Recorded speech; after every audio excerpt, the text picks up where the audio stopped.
નમસ્કાર દર્શક મિત્રો, આપ નિહાળી રહ્યા છો આરએમ ન્યૂઝ ગુજરાતી। એક નજર કરી લઈએ આજના મહત્વના સમાચારથી। ડીસાની યુવતી સાથે મિત્રતા કેળવી દુષ્કર્મ આચરનાર શખ્સ ઝડપાયો।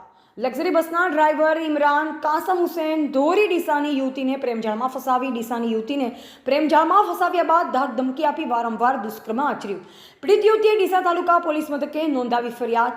પોલીસે ફરિયાદના આધારે ગણતરીના જ કલાકોમાં આરોપીને વડોદરાના કણજર ટોલ નાકા પાસેથી ઝડપી પાડ્યો। આરોપીને કોર્ટમાં રજૂ કરાતા 3 દિવસના રિમાન્ડ મંજૂર કરાયા। આરોપી ઇમરાન કાસમ હુસૈન ધોરી અન્ય 3 થી 4 યુવતીઓના સંપર્કમાં હોવાનું પૂછપરછ દરમિયાન આવ્યું સામે। સાહેબ, ક્રાઇમ ડિટેક્શન છે, અપરાધી ઝડપાયો છે, ખાસ કરીને વિધર્મી યુવક હતો ને લવ જેહાદનો કિસ્સો સમગ્ર મામલો શું છે ને ગણતરી કલાકમાં આ ડિટેક્શન કેવી રીતે શક્ય બન્યું છે? અત્રેના પોલીસ સ્ટેશન ખાતે એક બેન દ્વારા અહીં ફરિયાદ નોંધાવવામાં આવેલ, જેમાં એક વિધર્મી યુવક દ્વારા તેમના ઉપર લલચાવી ફોસલાવી અને અન્ય ટેક્ટિક્સ વાપરી અને મેન્ટલી હેરેસમેન્ટ કરી પોતે સુસાઇડ કરે ત્યાં સુધીની એક પરિસ્થિતિ મૂકી અને વ્યક્તિ દ્વારા એક દુષ્કર્મ કરવામાં આવવાની ફરિયાદ આવેલ। આ ફરિયાદ આવતા અમારા પોલીસ અધિક્ષક શ્રી અક્ષયરાજ મકવાણા સાહેબ તથા ડીવાયએસપી શ્રી સોલંકી સાહેબ દ્વારા અમને તાબડતોડ આદેશ કરવામાં આવે। આ આદેશ અન્વયે પોલીસ દ્વારા વિવિધ 2 થી 3 ટીમો પાડવામાં આવી અને સદરે આરોપીના લોકેશન્સ તથા અન્ય જે સોશિયલ મીડિયાની જે માહિતી છે એ માટે અહીંના સાયબર એક્સપર્ટો મોરડિયા સાહેબ તથા વિજયભાઈનો સંપર્ક કરી અને એક ફોન છે એ સ્વિચ ઓફ હોવા છતાં પણ માત્ર વોટ્સએપથી ચાલતો હતો। તો એવી વિવિધ પ્રકારની ટેક્ટિક્સો અગાઉથી જ એ વ્યક્તિ જાણતો હતો કે ભાઈ લોકેશન ના મળે એ માટે, તો માત્ર એક વોટ્સએપ લોકેશનના આધારે અહીંની સાયબર ટીમ તથા પોલીસ અધિક્ષકશ્રીના માર્ગદર્શન હેઠળ આ ગુનાની અંદર ટીમો મોકલી અને સતત બરોડાથી લઈ અને ભરૂચ સુધી અમે ટીમો સ્ટેન્ડ બાય રાખેલી। આ ફરિયાદ નોંધાયા બાદ આ આરોપીના ઘરે પણ સર્ચિંગ કરવામાં આવ્યું, પરંતુ આરોપી ઘરે મળી નહીં આવેલ। ત્યાર પછી આ આરોપી વિવિધ અભ્યાસો BA વિથ ઇંગ્લિશ કરેલા આરોપી છે, તો એણે એક ડ્રાઈવરની નોકરી કરે છે, પણ જે ટેકનિકલી એક્સપર્ટ જે કહી શકાય એ ટાઈપની એની પાસે વિવિધ ટેક્ટિક્સ છે। આ છોકરીનું વોટ્સએપથી માંડી ઇન્સ્ટાગ્રામ બધું જ એ વ્યક્તિએ હેક કરેલ હતું અને એ વ્યક્તિની અંદર તમામ મુવમેન્ટ, એ છોકરી પોતે બી એક તમામ મુવમેન્ટ એને ખબર પડે એ રીતે એના ફાધર મધર બધા જ ફેમિલી મેમ્બર સુધીની ડિટેલ્સ એની પાસે હતી।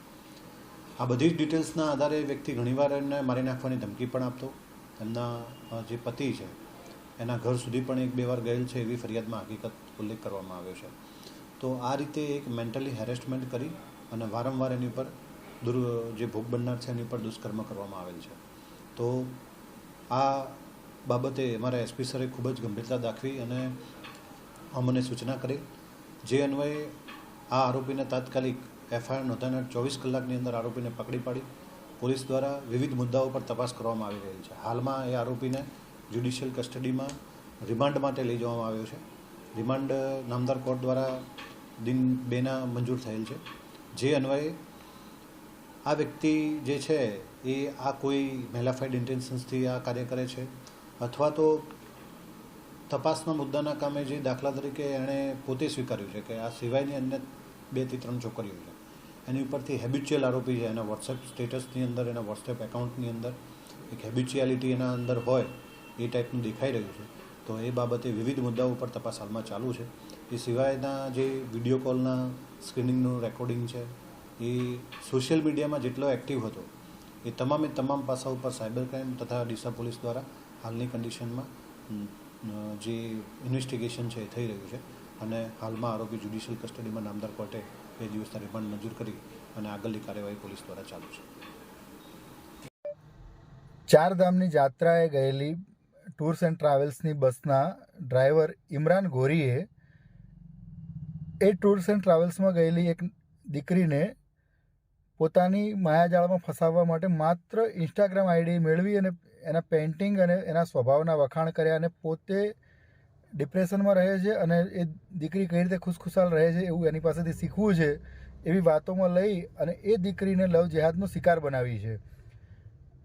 આ દીકરી ઉપર અનેક પ્રકારનો માનસિક અને શારીરિક અત્યાચાર કર્યા બાદ આ ઇમરાન ઘોરીએ પોતે આ દીકરી જેવી બીજી 50 નિર્દોષ હિન્દુ યુવતીઓને ફસાવેલી છે અને આ દીકરીનું પણ ખૂબ શોષણ કરવાનો છે એવી ધમકીઓ આપેલી, અને એ ધમકીઓથી ડરીને આ પીડિતાએ પોતે આત્મહત્યાનો પ્રયત્ન પણ કરેલો.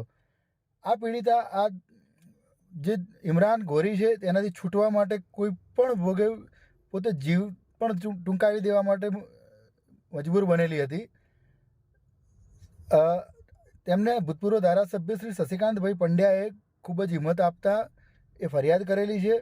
અને તપાસ દરમિયાન એવું પણ જાણવા મળ્યું છે, પીડિતા પાસેથી પણ એવું જાણવા મળ્યું છે કે આ ઇમરાન ઘોરીએ ચારધામની જાત્રાની ટૂર્સ ટ્રાવેલ્સમાં રેગ્યુલર રીતે ઘણી બધી નિર્દોષ હિન્દુ યુવતીઓને ફસાવેલી છે.